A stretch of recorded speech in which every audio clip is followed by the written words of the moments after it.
Koine Greek has two different words that both get flattened into the same English word, temple. One of them means the whole sacred property, the courts, the porches, the crowds coming and going, the money changers, the noise. The other means one room, the single most restricted room in the ancient world, sealed behind a curtain, entered by one man once a year and only with blood in his hands. Paul had a choice between those two words when he sat down to write to a church that was falling apart. And the word he picked is the whole reason this letter still works today. We'll get to which word and why it matters more than it sounds. But first we have to see what he was actually writing into, because the church at Corinth wasn't just weak. It was proud of the wrong thing. A report reached Paul, likely from a household connected to a woman named Chloe, describing something happening inside the Corinthian church, not the docks, not the hillside temples, inside the room where they broke bread. A man was sleeping with his father's wife. Ongoing, known. And the church's response wasn't grief. They were proud of it. That's the detail that should stop you. Not the sin, Paul says plainly. This was a kind of thing even the pagans of that city found repulsive, and Corinth's pagans did not have a reputation for restraint. The city's own name had become a Greek verb. To Corinthianize meant to live with zero brakes on. So when Paul says even outsiders wouldn't tolerate this, he's telling you the church had out-Corinthed Corinth, and they'd turned it into a badge. There's a slogan sitting underneath all of it, and Paul quotes it back to them later in the letter, almost like he's holding it up with two fingers. All things are lawful for me. That's the whole engine. Not confusion about right and wrong, a philosophy. Freedom, they reasoned, means nothing is off limits. My body is my own property. I can do what I want with it. And once that idea gets into a church, it doesn't just permit sin. It rebrands sin as maturity. That's the tension for the whole book. Not how bad were the Corinthians. How does a good thing, real faith, a real gathering, real gospel, get quietly re-narrated by the culture sitting right outside its door until the people inside can't tell the difference anymore? Corinth wasn't an old city coasting on old money and old manners. Rome had razed the original Greek city to rubble and left it empty for roughly a century. Then it rebuilt Corinth from scratch, repopulating it with freed slaves, discharged soldiers, and fortune hunters pouring in from across the Mediterranean. No inherited aristocracy, no settled families to answer to, just a fresh port city where money was the only pedigree that mattered, sitting on a trade route between two seas. That kind of place manufactures a specific hunger to be seen as having arrived, to answer to no one, to prove it with your appetites. And when people carrying that hunger walked into the church, they didn't leave it at the door. They just gave it a new name: freedom. The word Paul reaches for to name the sin is porneia, the root of our English word pornography. In everyday Greek, it started out narrower, tied to the world of paid sex. By the time the New Testament is using it, the word has widened to cover the whole territory of sexual wrong. It's not a euphemism, and it's not vague. Paul names the thing specifically, refuses to soften it, and then aims his sharpest sentence not at the man, but at the congregation around him. They should have mourned, he says. Instead, they were puffed up. Here's the honest complication historians still argue over. Corinth's old reputation for religious sex for hire came from Greek writers describing the city centuries before Paul ever arrived, and scholars genuinely disagree about how much of that literally carried over into the rebuilt Roman city he was writing to. What isn't disputed is the reputation itself, the word, the verb, the eyebrow-raising name, and that a church living inside that reputation had absorbed more of it than anyone noticed. Which is where Paul reaches for a kitchen image. Leaven in the ancient world wasn't a tidy packet from a shelf. It was a pinch of yesterday's dough, already fermenting, worked into today's batch. Once it's in, you cannot fish it back out. It spreads through the whole lump silently, until the entire thing tastes like the leaven, and nobody remembers when that started. A little leaven leavens the whole lump, not affects a corner of it, the whole lump. That's Paul's real diagnosis. A tolerated sin was never a private matter contained in one pew. What a community applauds, the whole community slowly becomes. Then Paul says something that sounds harsher than it is. Remove the man.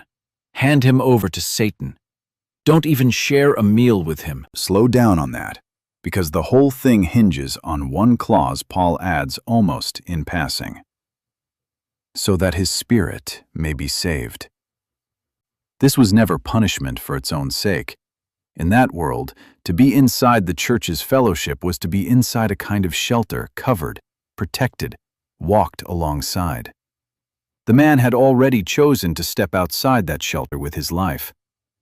Discipline here is the church finally admitting out loud what he'd already done and stepping back far enough to let the weight of that choice land on him the way a parent finally lets a grown child hit the wall they've been running toward, hoping the collision does what 100 conversations couldn't. Not cast out and forgotten. Cast out toward a wall he needed to hit, on the way to a door he could still walk back through. And there's real evidence this worked. In his next letter to this same church, Paul writes about a disciplined man who has now repented so thoroughly that he's in danger of drowning in sorrow, and Paul tells the church to forgive him, comfort him, reaffirm their love publicly. Many scholars think it's the same man. If so, we get to watch the whole arc.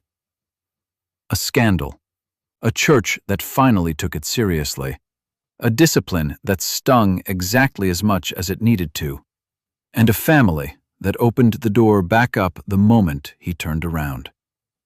That's not the church protecting its own comfort.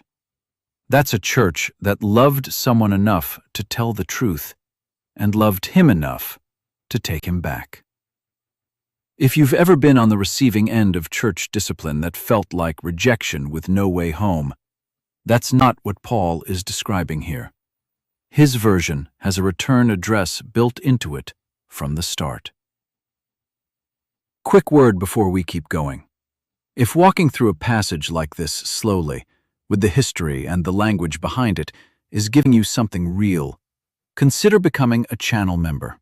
It's what keeps this kind of research possible and keeps it free for everyone watching. If you're already a member, thank you. This continues because of you. Corinthian believers were taking each other to court, not over crimes, over ordinary disputes, the kind families settle at a table, and instead they were airing them in front of pagan judges and the whole watching city. Paul's question lands hard. Could you not find one wise person among your own to sort this out? Do you really have to let outsiders watch you tear at each other? The issue was never just legal strategy. It was witness. A community that competes and sues and claws, exactly like the city around it, is quietly telling that city the gospel changed nothing.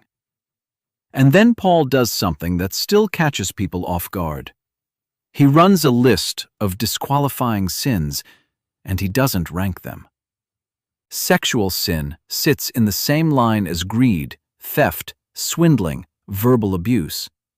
No separate shelf marked scandalous for the ones we don't personally struggle with. And no quiet pass for the respectable ones we do. We do this constantly. We're horrified by the obvious moral collapse in the pews and shrug at the person ruled by money or contempt. Paul flattens the entire hierarchy. Every item on that list is leaven. Every one of them is the old batch. Then the sentence that changes the color of the whole list. Such were some of you, but you were washed.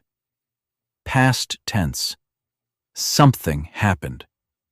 If Paul had left a hierarchy standing, the man in chapter 5 would have had no way back, and half the congregation reading this letter would have quietly written themselves off too. Instead, the ground is level at the foot of the cross, which is exactly what makes room for everyone standing on it. Here's where the two words come back. Hieron is the word for the whole temple precinct, the outer courts, the porches, the crowds, the money changers Jesus overturned tables among. It's used 70-some times in the New Testament, and it never once gets used figuratively. It's architecture, public architecture. Naos is different. Naos is the inner sanctuary, the holy place, and, behind the veil, the Holy of Holies itself. The room where the presence of God actually dwelt. The room a priest entered exactly once a year and never without blood. When the temple curtain tore at the moment Christ died, it was the naos it tore in front, of the innermost curtain, not an outer gate. When Paul writes, "Do you not know that your body is a temple of the Holy Spirit?" the word he reaches for isn't hieron, it's naos. Not the outer court, the inner chamber, the Holy of Holies. Feel what that does to the Corinthian slogan. They were saying, the body is neutral, an appetite machine. Do what you want with it. Paul answers, your body isn't the courtyard where crowds come and go. It's the single room in the whole universe where God Himself has chosen to live. You don't drag the Holy of Holies through the mud and call it liberty. You don't treat the innermost room like it's an unused hallway. So why does Paul get to say your body isn't your own? Because of a second word, and this one comes straight from the marketplace. Agorazobot. Not a soft metaphor. The exact commercial term used for purchasing slaves out of the slave market. Here's a detail from Paul's own world worth knowing. In Roman-era Greece, there was a real legal custom called sacred manumission. On paper, the slave now belonged to the god. In practice, he walked out free. Paul takes that exact picture and turns it inside out. You were purchased, but not into a temple's treasury to belong to a god you never see. You were purchased to become the temple. Not property stored in the God's house, the dwelling place itself. And the price wasn't coins scraped together over years. Paul already told them the price earlier in this same letter, back when he was talking about leaven. Christ, our Passover lamb, has been sacrificed. That's the whole architecture snapping into place. On the first Passover, a lamb died, and its blood on the doorframe meant death passed over the house. Israel then ate bread with no leaven worked into it because they were being made new, sent out clean. Paul looks at Corinth and says, that's you. The lamb has already been slain. You don't purge the leaven to earn the rescue. You purge it because the rescue already happened, at a cost you could never have covered walking into that market yourself. You are not your own, not because you're worthless and need to be kept on a leash. The opposite. You're valuable enough that the most expensive purchase in history was spent buying you back. There's a story earlier in Scripture that shows you what this looks like on two legs. A young man named Joseph, enslaved in a foreign house, pressured day after day by his master's wife, finally cornered and grabbed by his coat. He didn't negotiate. He didn't weigh it. He left the coat in her hand and ran. And when he was asked why, his answer wasn't about a rule. How could I do this great wickedness and sin against God? Against God. Joseph understood, centuries before Paul ever wrote the word naos, that what he did with his own body wasn't a private transaction. He knew whose house he was standing in, and that knowledge is what moved his feet before his mind had time to argue him out of it. So go back to the two words we opened with. Hieron, the courtyard everyone's allowed to walk through. Naos, the one room reserved for the presence of God. Paul looked at a church convinced its body was just a courtyard, an appetite with no stakes attached, and told them, "You've had the wrong word this whole time. You were never the outer court. You are the inner room. And the door was never locked to you. It was bought open, at a price that still has blood on it." That changes the question this week is actually asking you. Not, how far can I go before it counts? Where, in your own life, has the world climbed over the wall so slowly you stopped noticing it had? What's the thing you've quietly started calling freedom that you'd have grieved over a few years ago? You don't have to answer that with shame.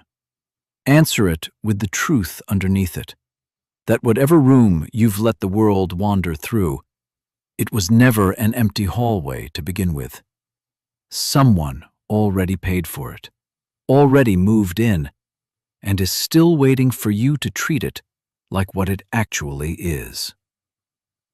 If this study opened something up for you, tell me in the comments what stood out. I read every one. Subscribe if this kind of deep, slow study is what you're after. And if you're able, channel membership is what keeps this research going for everyone watching.